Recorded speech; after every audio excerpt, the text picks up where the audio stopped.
தானியேல் 8:25. அவன் தன் உபாயத்தினால் வஞ்சகத்தை கைகூடி வர பண்ணி தன் இருதயத்தில் பெருமை கொண்டு நிர்விசாரத்தோடு இருக்கிற அநேகரை அழித்து அதிபதிகளுக்கு அதிபதியாய் இருக்கிறவருக்கு விரோதமாய் எழும்புவான்.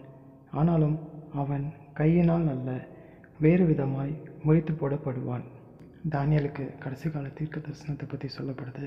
இந்த வசனத்தில் நிர்விசாரமாக இருக்கவங்கள எப்படி ஒரு வஞ்சகமான ஆவி ஏமாத்துதுன்னு சொல்லப்பட்டிருக்கு. நிர்விசாரம்னா ஒரு நோக்கம் இல்லாமல் இருக்குது, ஒரு ஊழிய பாரம் இல்லாமல் இருக்குது, இன்றைக்கி நான் என்ன செய்யணும்னு சொல்லி டைம் ஷெட்யூல் போடாமல் இருக்குது. இதெல்லாம் நம்ம செய்யாமல் இருந்தால் ஈஸியாக டிஸ்ட்ராக்ட் ஆக்கப்படுவோம்.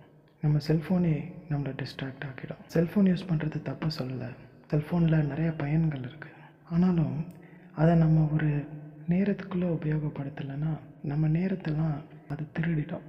அதனால் வாழ்க்கையில் பல நன்மைகளை இழந்து போவோம். ஆனால் ஒரு நோக்கத்தோடு நம்ம பயன்படுத்தும் போது செல்ஃபோனில் நம்ம நோக்கத்துக்கு தேவையான பயன்களை எடுத்துக்கொள்ள முடியும். அதே மாதிரி நம்ம ரிலாக்ஸ் பண்ணுறதுக்கும் செல்ஃபோனை ஒரு நேரத்துக்குள்ளே தான் வச்சுருப்போம்.